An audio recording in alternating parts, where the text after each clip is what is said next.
I'm very pleased to welcome you to our conversation, Global Rights for Women, Valiant Voices conversation, reporting survivor stories, transforming media portrayals of gender-based violence. Thank you so much for attending. I would like to start this conversation with a land acknowledgement, and we will move on to introduce our guests and start our conversation. We gratefully acknowledge the Indigenous people of the lands we are on today. Even though we are meeting in a virtual space, it is important for us to recognize that we have and continue to benefit from the theft and occupation of this land since even before the United States was formed as a nation. Global Rights for Women is located in Minneapolis, Minnesota, with staff throughout Minnesota, and acknowledges we are on Dakota and Anishinaabe land. We recognize the historic discrimination and violence that have been inflicted upon Indigenous people globally. Additionally, we understand the treatment of Indigenous women is a byproduct of colonialism, racism, and misogyny that has perpetuated the continual sexual abuse, disappearance, and murder of Indigenous women here in Minnesota and in many places around the world. So please join us now in a moment of reflection to acknowledge the harm of the past and present, and to consider how you can join the effort to dismantle the continued oppression of Indigenous communities and restore justice. And also, since people are joining here from around the world at this time, if you would like to put into the chat the land that you are acknowledging, we'd appreciate it. Thank you so much for coming to Global Rights for Women's conversation series, Valiant Voices. I am Patricia Combs, the communications manager, pronouns she, her, and I will be introducing our guests today and today's moderator, Lydia Moran. I want to share a few things about Global Rights for Women. We are an organization with a mission to end domestic and sexual violence around the world through legal and systems reform. And Valiant Voices is a conversation series created by Global Rights for Women that features the human rights advocates and survivors who are addressing injustice and disrupting oppressive systems that cause harm. These are the story of powerful leaders creating change in their communities and around the world. And I am so thrilled to have the conversation that we're going to have about transforming portrayals of gender-based violence in the media. Today, we are live streaming on Facebook, and we welcome your comments there, as well as in the Q&A and chat here on Zoom. And after the conversation, we will be sending out a link with the recording. If you need a certificate of attendance, please contact Sophia Morissette at smorissette@grwomen.org, and we'll be sharing her contact information with you all. So I am so delighted to introduce our moderator and our panelists to you. So I will start with Lydia, who has been with Minnesota Women's Press since 2019. She is passionate about helping journalists report against their biases, the history of objectivity in the media, and building a media ecosystem that supports the evolving realities of people, not those in power. She graduated from Oberlin College in 2018 and lives in Minneapolis. And our first guest, Marianne Combs, has reported on Minnesota arts and culture for more than 20 years. She is best known for her work as a reporter, producer, and occasional host on NPR News. There, she won multiple awards for her reporting of sexual abuse and harassment in cultural institutions. And in 2020, she was named Journalist of the Year by the Minnesota chapter of the Society of Professional Journalists. That same year, she resigned from her job at NPR News in protest over the mishandling of a story involving survivors of sexual abuse. Welcome, Marianne. And I'm also thrilled to introduce Georgia Fort, who is a two-time Emmy-nominated independent journalist who is changing the narrative through visual stories about race and culture that build equity. She was one of two reporters in the courtroom for the sentencing of Derek Chauvin, the former officer who murdered George Floyd. Her reporting has been published on CNN, ABC, NBC, Fox, and CBS affiliates.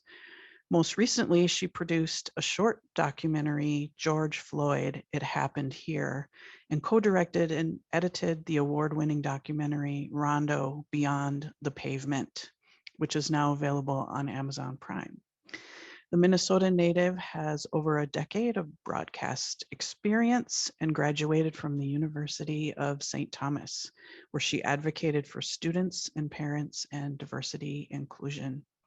She has 3 daughters and is married to boxing gym owner and professional boxer Cereso Fort. The pair also partner in philanthropy through their nonprofit, Fight for Your Dreams. Thank you so much, Georgia, for being a part of this conversation. And Heather Keeler. Heather represents Minnesota State House District 4A. Heather has been an advocate and an activist in the tri-state region for 2 decades, working tirelessly to improve community health care, education, and public welfare. Representative Keeler believes it's extremely important to have diverse voices at the table. Being an Indigenous queer woman, Heather stands up for many of the voices that are silenced. Thank you all so much for joining us today. And now I'm going to turn over the conversation to our talented moderator, Lydia Moran. Thank you so much, Pat. I am so honored to be a part of the amazing work that Global Rights for Women is doing. And I am also incredibly honored and humbled to be joined by our 3 amazing speakers today. And before we begin, I want to establish some context for what we will be covering today. Gender-based violence portrayals in the media can mean everything from individual acts of violence that can become sensationalized to survivors holding systems and people in power accountable. There is also an implied recognition of the stories that are marginalized or passed over by mainstream media. And I'm sure we will be touching on that as well today. So without further ado, our first question is for Representative Keeler. Throughout your life, how have you seen the media portray victims of gender-based violence, particularly victims of the missing and murdered Indigenous relatives crisis? How did those experiences influence your desire to be in a position of leadership? Thank you for the question. I'm really excited to be here. I guess for me, I want to start by acknowledging the lands that I'm on. I serve District 4A, which is Moorhead, which is actually a great, beautiful urban Indian Mecca, but we actually sit on the territory of the 1851 territory on the lands of the Dakota, Nakota, and Anishinaabe. So moving forward, just want to be able to acknowledge that. I think when the relationship with murdered and missing Indigenous women and media is more of the lack thereof storytelling, and that we're always an after story. The one example I give recently that I think stands out in people's mind is there was a young gal that went missing from Wyoming. Gabby, I think we all knew her name, right? We were all looking for her. We all cared so much about her. And not that we shouldn't have cared. I want to make sure that my message is not that like one group should be cared about more than another. I just want to be seen. We want to be seen equally. And so the stat that I give in that, one, I am an enrolled member of the Hunktawan Nation, which is in South Dakota with lineage to Eastern Shoshone. That's my mom's tribe. Wind River Reservation in Wyoming is where my mom and her family is from. And so Wyoming stats are meaningful to me. So when Gabby went missing, one of the first things I looked into and others looked into was how many Indigenous relatives had gone missing in that same space. 711 Indigenous relatives went missing in that same state over a 10-year time frame. And I'm willing to bet nobody heard anything about that. Savannah, Graywin, LaFontaine went missing in my community. And we needed the media to really help in that space. And again, it was more of an after story. This is what happened in this community rather than being leveraged and used as a tool in searching and looking for our women. And so those examples really highlighted to me that the lack of representation is creating a massive subliminal message to our next generation, to the point that I have had to say to my kids, if I don't come home or I go missing, don't believe what the media will tell you. The media will tell you that I ran away from my home, or I left, or I had some sort of drug addiction, or they'll create this story that I chose to leave, or it was my fault that I did not come home. And I have to be really clear with my family that that would never be my case. And many times that's not the case of our sisters that go missing either. And so not only is the media late and being a supportive role in a search, they also share misgenuine information. We're sisters, we're moms, we're aunties, we're family members, we're leaders in our communities. And so painting the picture of the beautiful women that we are is something that I don't think the media does very well either. And so my path into leadership was that we need to have representation at all of the tables. And I know that as a legislator, my role with my relationship with media is extremely important. Together, like what Georgia does, together we can tell a really powerful, genuine story for our next generation, so that women and the girls out there who look like me and my sisters and relatives know that they're seen and valued and their story is true in media. And so I think we'll talk about it much more here, but that's really the biggest part for me, that I see this really hard divide, and why murdered and missing Indigenous women, the epidemic piece of it, I don't think is leveled up to the extent that it needs to be in media, could really help in that space as well. Thank you so much. This next question is another big one. It's for Georgia. How have you seen newsroom dynamics prevent full and accurate reporting on marginalized communities? And how do racism and misogyny show up in reporting that is supposedly objective reporting? I would say the way that the dynamics in a newsroom are constructed have a direct impact on the type of coverage we see. Oftentimes in newsrooms, even ones that are visibly diverse, oftentimes the management is not diverse. And so even if you have reporters of color or anchors of color, if the producers, the editors, and the news directors are white, you're working in a white-led space. And so their values and their decisions trump anything that a reporter of color could propose or try to share with the audience. And so for me, what does that look like in practice? For me, I remember working in mainstream media and pitching stories that were relevant to communities of color. And sometimes the response I would get is, who cares about that? And unfortunately, you're talking about people who become desensitized to these tragedies that are plaguing our communities that we care about. And to Representative Keeler's point, there is a failure to humanize our people, right? Like why do we have to, as community, call on the media to portray us as mothers, sisters, aunties, the caring people that we are? Shouldn't that be a given? I mean, it was a given for Gabby, right?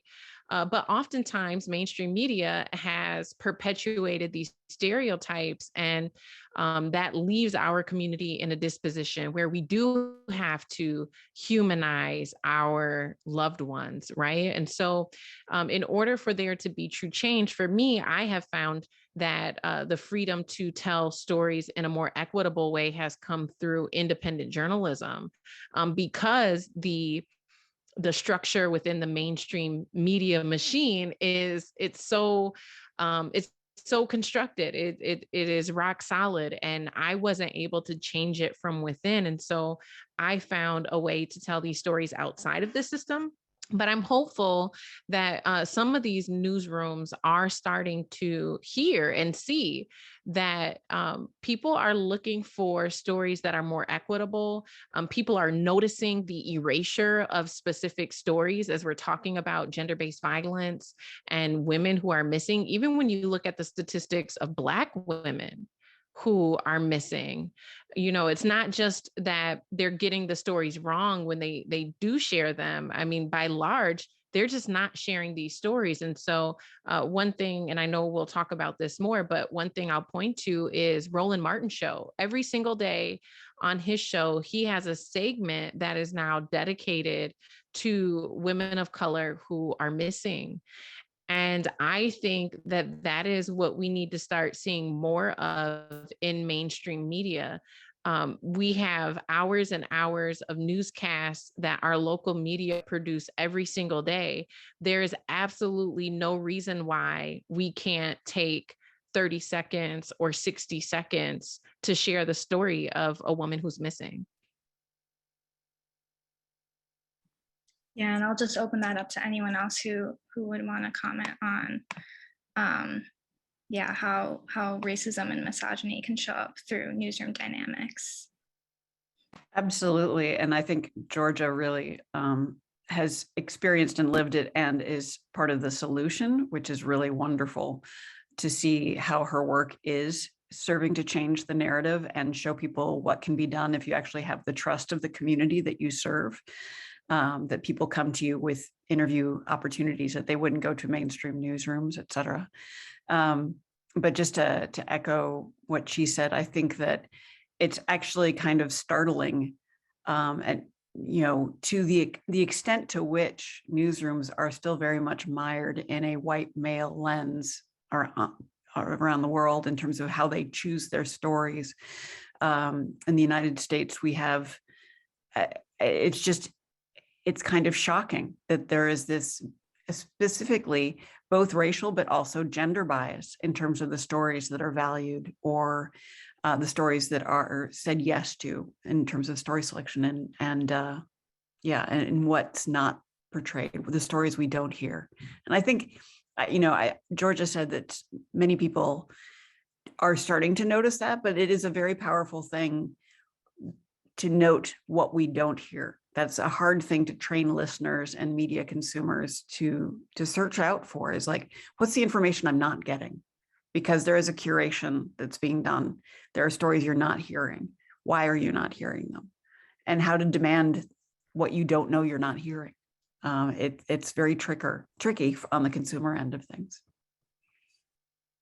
I would agree, and I would add, often we hear people say like, wow, I didn't know this was an issue. Well, like, where do we gather most of our information? It's from our media outlets. And so I'm here to tell you things are an issue in Minnesota. We do have things that we need to address. We created a murdered and missing Indigenous relatives task force, and we gathered a lot of information from that, leading to actually the creation of a murdered and missing Indigenous women's or relatives office. But just some of the data so that people really know, because maybe somebody on here doesn't really know that this information is important, that we do have enough information to share on a regular daily basis about who is missing in our state alone, that through this data, we know that at any given point in any year from 2012 to 2020, there was 27 to 54 Native American relatives missing in our state alone at any given time. So if we continue to talk about that, those are our relatives, those are our neighbors, those are people that are missing in our communities in the state of Minnesota. And I'm sure it's similar numbers in many other states alone. And just that data piece of that is that as Indigenous people, we only make up 1% of this population, yet we make up 8% of the missing people in Minnesota at any time as well. And so these are things you don't know because the media doesn't want to share them, along with the human trafficking numbers, along with the fact that we're #1 in the nation for removal of our Indigenous kids from homes. Like, all of those things add into the increase of gender violence on women. And I think that the media and their lack of acknowledgement of those data points, it's not even just individual stories, it's the bigger picture that we're missing on a regular basis. Yeah. And along with that, in the stories that are covered along those lines, they're framed in a particular way, or they're often framed in a particular way. And I just want to open it up to talk about how the way that information can be organized, the way that reporters choose to include context, et cetera, can influence the general public understanding of these issues. And for Marianne and Georgia, specifically, how have you developed a practice of trauma-informed reporting? What does that mean to you? What does that mean to you in practice? Yeah.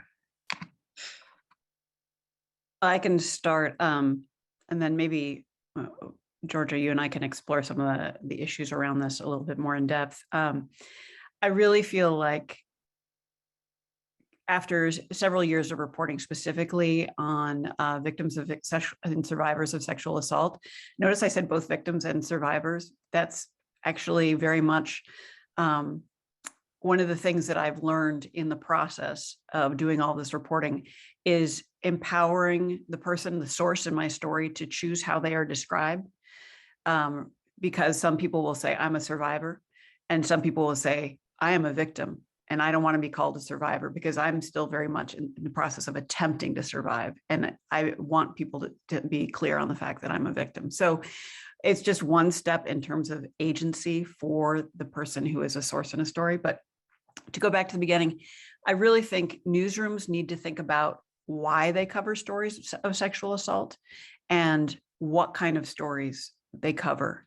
Are you covering this story because everybody else latched onto it and you want to make sure that you're in there too, competing with your neighboring media organizations, that you're not considered to be last to the party, or you're missing something? Are you doing this because you want clicks, you want people eyes on pages, and you figure that this is scandalous or salacious, and so people are going to click on it and want to know the latest? Or are you doing this because you're holding systems of power accountable for social ills, for abuse of power, et cetera? So those are very different reasons for going after a story. And the way you choose, why you choose to do a story and how it reflects your mission and values is a conversation I don't think is had by news organizations, by newsrooms nearly enough, that they should have a practice in place for, does this meet our standards for reporting?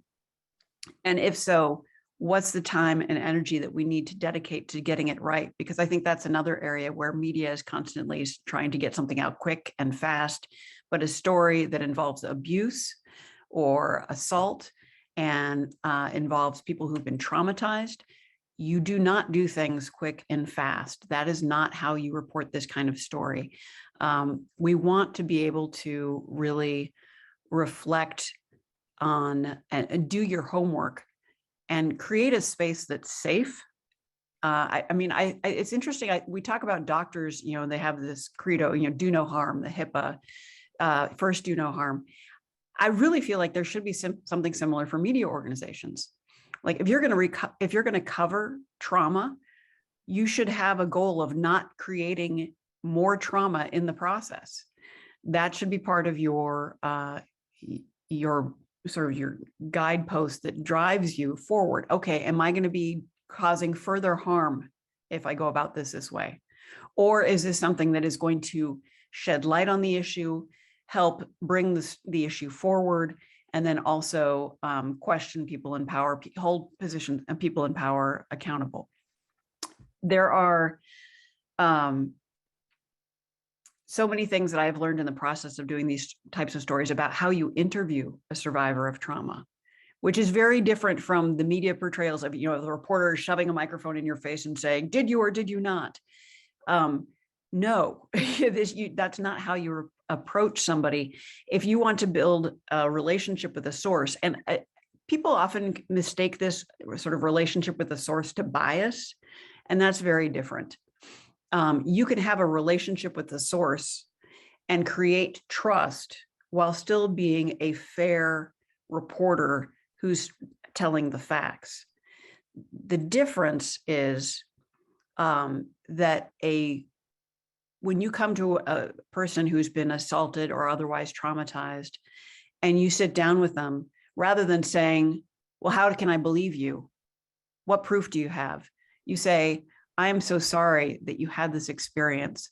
I'm going to need to bring this to my editor and make sure that we are legally safe when we publish this story, that we're not opening ourselves up for libel, for lawsuit. How can you help me show them that this is, so you become an ally with the source to help them tell their story, and you guide them through the process rather than making them have to be on the defensive with you as a reporter. So you're actually working with them, creating a relationship. And because of that trust that you build, they end up being more open with you and tell you more than they might otherwise if they were in an adversarial relationship with a reporter. They'll actually refer you to other people or refer other people to you and say, you need to talk to so-and-so, don't worry, they're good, they're not gonna hurt you in the process. So you're actually able to build a stronger story with more people in it.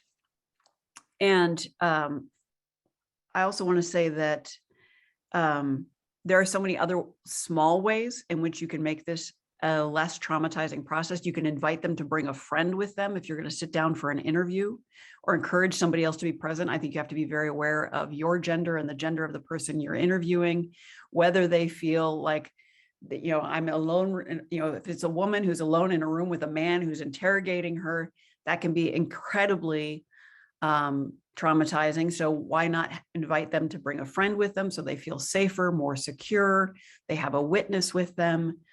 You trust, and then you work to verify, you build a case.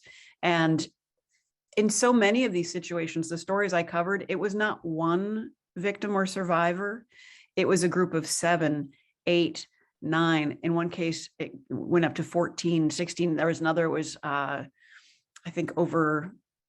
interviewed more than 30 in the case of the Children's Theater Company, of people who've been abused as children and teenagers. So that notion of really, when you have this much information, you have this many people who are saying this system, this structural power was abusive, they took advantage of me. It's not a question of he said, she said anymore.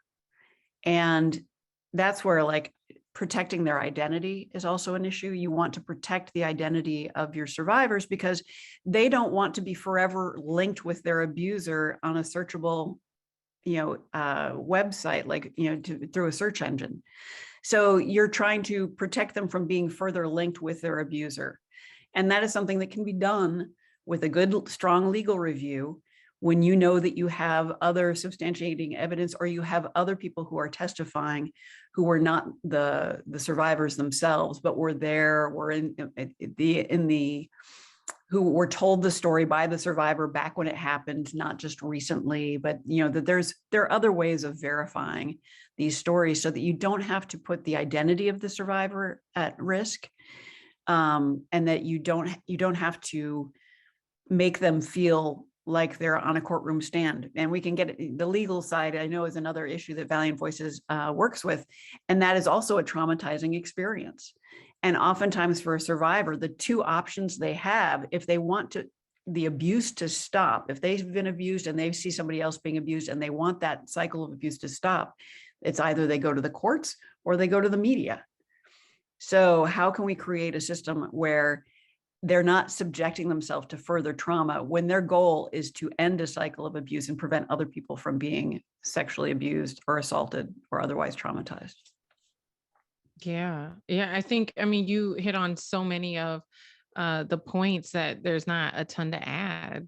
What I will say is, I think that because of Marianne's reporting, extensive reporting on this issue, and even, in your career, taking a stand against the way that mainstream media handles these stories, you have a very niche knowledge, right, of trauma-informed reporting, specifically when it comes to like gender based violence. We need more of that in mainstream media. We need more of that knowledge and understanding within the people who are in positions of leadership, and then extensive training to reporters. Because when you go and you study journalism, there is not, you know, a course or a guide to trauma-informed reporting, but very much so. I mean, reporters, they know that 90% of the time they're meeting people on the worst day of their life, even if it's not specific to like, you know, gender-based violence. When you think of like police shootings, you think about community violence, a lot of what you see on the news, a lot of those interviews are happening on the worst day of somebody's life. And oftentimes what has distinguished me from other reporters is I care more about the person than I do about the story. And for most reporters, they care more about the story than they do the person that they're talking to. And so there has to be a deconstruction of the current culture within the media industry in order to reprioritize values. Marianne, like you said, it takes time. Like you have to sit down and build a relationship. And that is very counterintuitive for the nature of media, which is largely constructed by deadlines and making the 5 o'clock news or making print. There is like a hurry up and get the story out, when really we should be taking our time to cultivate authentic relationships, centering voices, honoring people's experiences, and really getting an understanding of how sharing their story can help them rather than hurt them. Even when you talk about triggers, Marianne, you talked about being in a room alone with a man. Let's say it was a man who went in to do a story about a woman who had been abused. Being alone in a room with a man could be triggering. But how many reporters, especially when you start looking in smaller markets, smaller markets oftentimes employ people straight out of college who, number one, don't have a lot of experience reporting, and then number two, really just don't have a lot of life experience. So people are doing this work and they're not even informed on what a trigger is, right? And so I think that there needs to be an overhaul of the media industry. If the media is going to continue to shove cameras and microphones in people's faces, then these corporations need to take responsibility and train their reporters who they're assigning to these very sensitive and complex stories. They need to invest in proper, adequate training so that people are informed about what trauma is, what triggers are, things to do to prevent people from being triggered, and just reframe the approach to these stories, because it requires a lot more sensitivity than if you're covering a school board meeting. You know, it's not the same thing. And so, yeah, I mean, I think that Marianne, you touched on a lot, and in many ways, I still see mainstream media as being responsible, because they need to invest in the infrastructure if they're going to continue to send their reporters out to tell these stories. Yeah, and the other thing I think I'll just add to that is that, like, the implicit bias that's inherent in that, whether it's the racial bias or the gender bias, the fact that you know. I've witnessed editors, subconsciously, whether they recognize it or not, siding with the abuser as opposed to the victims or survivors, even though they were numerous. You know, there might be 8 people coming forward saying this one guy is wrong, and an editor says to me, "Well, don't you feel for him? I mean, like, can we really be anonymous with these women? Because imagine this poor guy, you know, all these people are coming out of the woodwork to accuse him, and he doesn't even get to know what their names are." And it was so interesting to me, be like, there are 8 people, eventually there were 14, who are coming forward. So what about empathizing with them as opposed to empathizing immediately? Like he immediately put himself in the place of the abuser as opposed to the place of the victims, which I found really interesting. And I've seen that happen in other ways, that there is this implicit bias that exists within newsrooms that will tend to err on the side of the white male viewpoint. And that makes its way in through every part of the process, whether it's the decision to do the story or not, and then how the story is done, and then how the sources are treated within the execution of that story. And just another thing that I'll add is something that I've learned. I mean, I really think that if we, as the same thing with so many of these systems that we're calling into question, you know, if we make the newsroom better for reporters of color, for instance, you know, newsrooms they're trying to get better at hiring a diverse cadre of reporters. They're still terrible at retaining that talent. But the things they would have to put in place to be better at retaining that talent would actually make the newsroom a better newsroom and would improve the lives of all the reporters who work in the newsroom. It would be better for everybody. In the same way, if you put into place these methods of working on your stories that make for the best story when in working with survivors of sexual trauma, it would make all of your reporting better. One of the things that I learned to do with my interviewees was I gave them final say on their quotes. I say, and this may shock people who are reporters, but I said, I'm going to interview you. We're considering this entire interview off the record until I come back to you with my final script, and I'm going to read the sentences before your quote and the sentences coming out of your quote, so you understand exactly which words you said are being used and the context in which they're being used. And then you can tell me whether I have permission to use your voice in this way. And by doing that, we built up a level of trust that they could say, oh yes, I'm going to give you the full story because I know that I have final say at the end of how my voice is used. And there was only one instance in which somebody said, oh, no, not this quote. And it was because he caught that the quote was in reference to a different situation. So he was actually helping me to be a more accurate reporter when going over through the process. So that's just another way in which you can work with the person in your story. What a great idea. It doesn't have to be a story about sexual assault to actually go in and work with your interviewees at the back end to make sure that you're getting the most accurate story. So just another way of doing it. Thank you so much. And that is what your final comments there, Marianne, that is so interesting and compelling that a person working in mainstream media would actually go back to the source and say, is this your quote? That's just extraordinary to me. So thank you for sharing that detail. And we have some amazing questions in our Q&A section. So I thought I would come in and start to have you address some of these. So I have a question here. I'm hearing even in this presentation about male and female identities and binaries. I'm wondering if anyone could speak to the erasure of transgender and gender diverse folks in the media, especially trans folks of color. Absolutely. I can start with just the issue of transgender identity. First off, trans women are some of the most statistically abused, assaulted, victimized in the country. And the issue, it's even more severe for trans women of color specifically.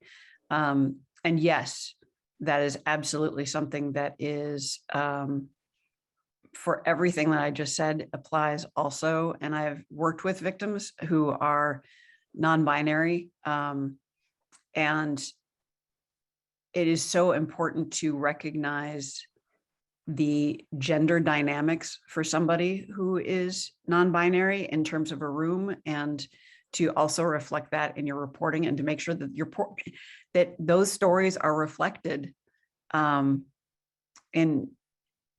just as to what Representative Keeler said, that the stories you're not hearing, this is a huge issue within our industry, that we are not covering issues of assault or disappearance of trans survivors. So everything I said just applies across the board and needs to consider not just the male-female binary, but also the full spectrum of gender identities.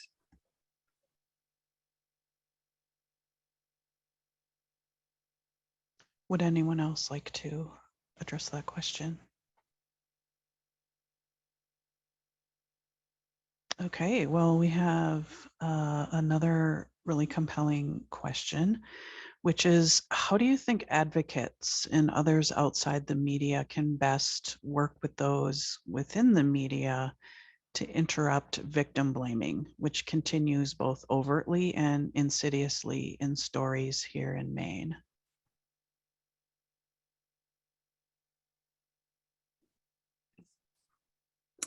I would just refer to how Georgia has been working to disrupt the narrative around race and victim blaming.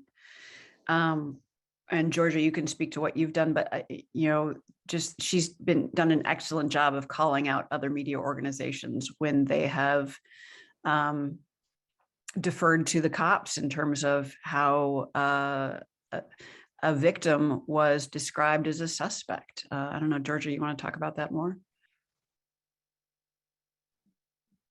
Yeah, absolutely. I think even the word victim sometimes is not used in mainstream media in instances when it should be, and so when you think of victim blaming, I've seen a lot of that, I think, in cases of specifically police shootings, where there is an immediate narrative from police departments to justify what happened to a person, even if we find out later on when more evidence is released, video evidence, witness statements, right? Like you could use the case of George Floyd, the murder of George Floyd. You never really heard him referred to as a victim, even though the courts declared that he was murdered. Right. And so the first narrative that was released about George Floyd was that he died from medical complications, which did release the police of any responsibility. And then we saw the footage from Darnella Frazier. And so there was like this development, and that happened in other cases as well.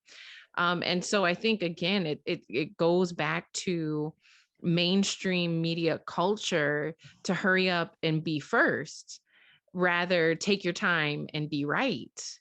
And so even to the previous question about, transgender representation, binary representation in media and storytelling, I just keep going back to the culture of mainstream media, the lack of training and the lack of representation. I mean, I can count on one hand how many transgender or non-binary reporters I know who work in mainstream media. And we should be asking ourselves, why is that? Because the best person really to tell those stories would be people in that community, representative of that community, and who care about that community and who understand the complexities and the nuances of that community. So yeah, I think it's shameful when victims are not portrayed correctly, but through authentic relationship building, like Marianne talked about, you can. No one has said that storytelling has to be this extraction where reporters go in, they extract all this information, your lived experiences, and then they're the ones who get to go and construct this narrative and what it should be, and oftentimes make mistakes. If storytelling was a more collaborative process where you go back to the source, I think that we would see less victim shaming, we would see less inaccuracies, and we would see more trust, which ultimately is what is missing. That is the fundamental aspect of the relationship that has been broken between the public and the media, has been the trust. And so how do you repair that? And I think a lot of that can be repaired through communication and through building those strong relationships.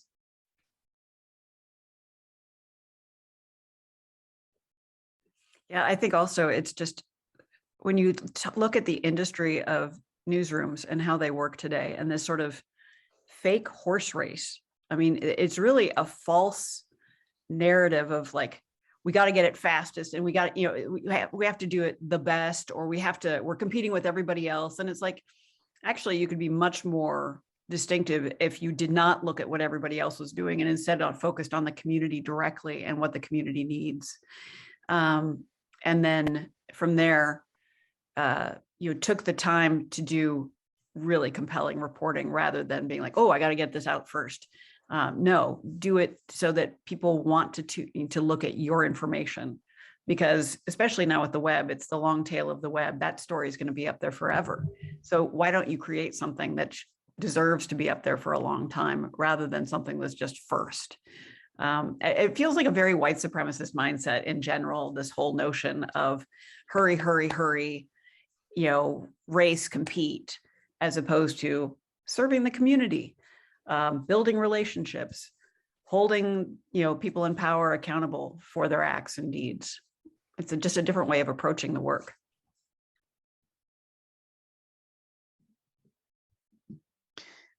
Thank you for that. So we've talked a lot about reporting and what's reported, but when we think about what is not reported on, someone has a question, how do we as an individual help find out and spread awareness about missing women of color and raise this awareness to the general public? And I would actually extend that out to newsrooms too. So how would you answer that question?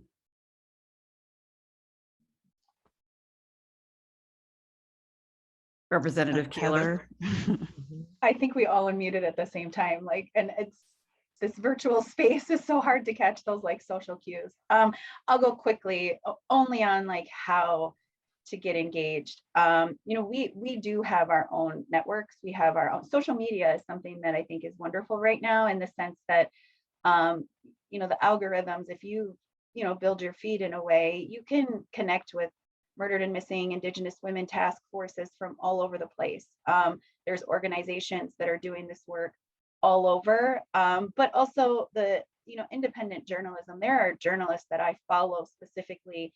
You know, when we talk about that race to being first or being right, I think as consumers, we're coming into a new world that like consumers want what's right, and we'll wait for that story. And I like, you know, that I like reporters that go back and connect with the victim, the survivor. I like to call myself the warrior. You know, like we, you know, there's pieces of that we all have a right to our own story, and kind of that proofread before it goes out, I think is really compassionate. And that's one of the things that media doesn't really, I mean, you don't think of media and compassion like all in the same sentence regularly. And I think when independent journalists do that, you know, it really hits, because you're right, these stories get shared out over and over and over for years. I mean, I still have some stories that I read that are really impactful that were from like 2018.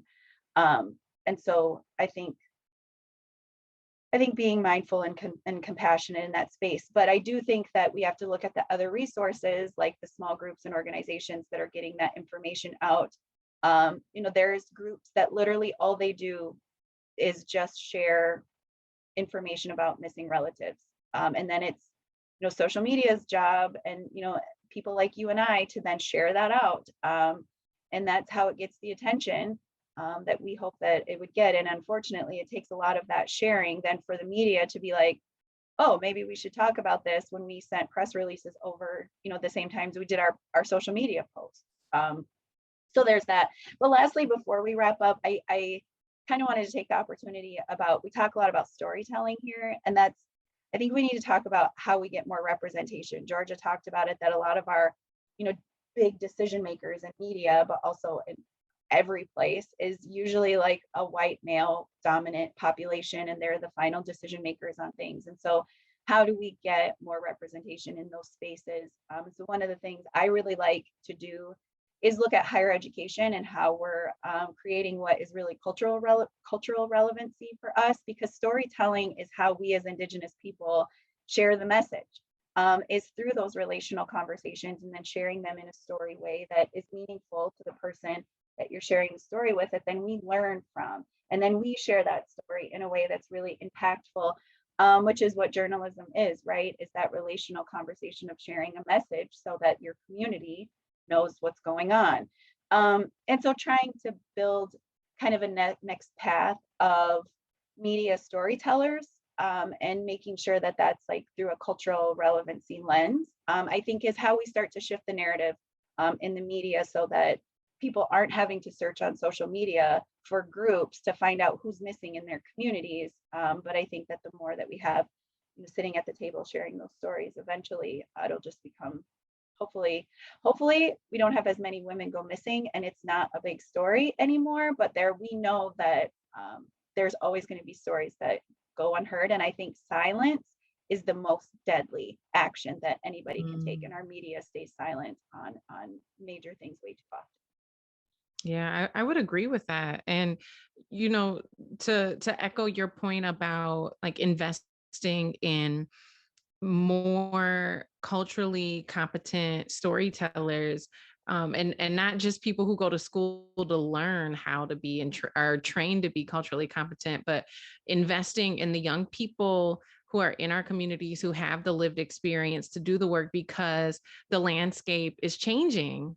You know, the media landscape is changing. The next generations are going to sit down and watch traditional newscasts less and less. They're going to pick up newspapers less and less because they are being raised to consume media right from their phones. And so it does create an opportunity for consumers to be the distributors of information. You talked about stories being shared by organizations, and then us being empowered just as regular citizens who are not affiliated with the media industry. We have the power to share and amplify specific voices and specific stories. And we also have the power to invest in storytellers who can dedicate their platforms to telling these stories that aren't being told in mainstream media.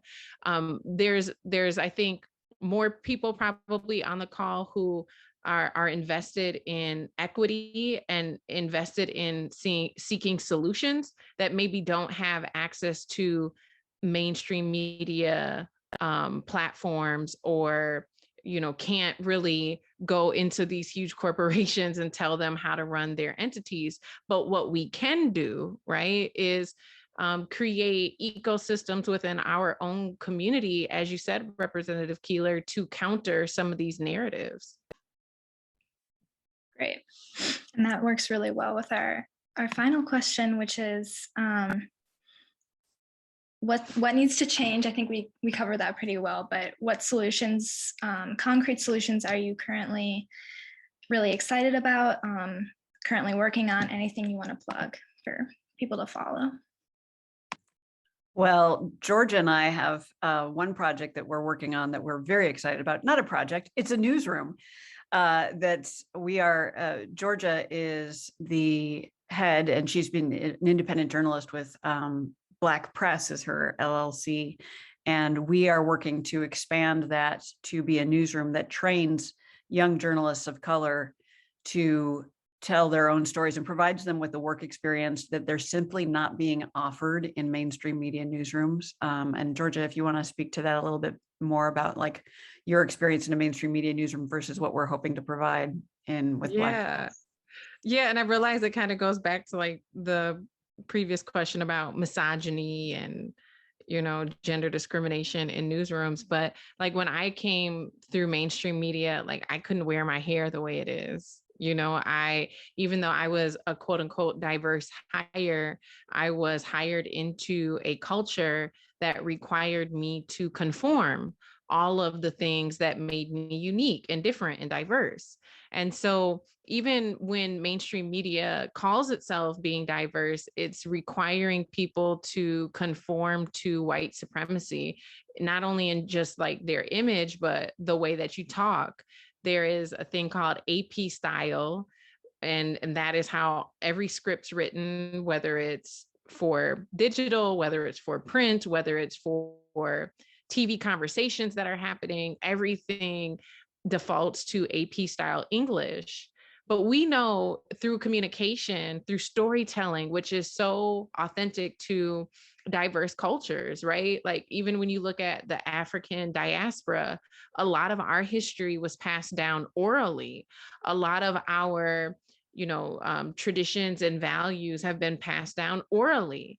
So if you make me speak in a dialect that is not natural to who I am, to my culture, you are in some ways, you're paralyzing my ability to be able to connect with people who are like me.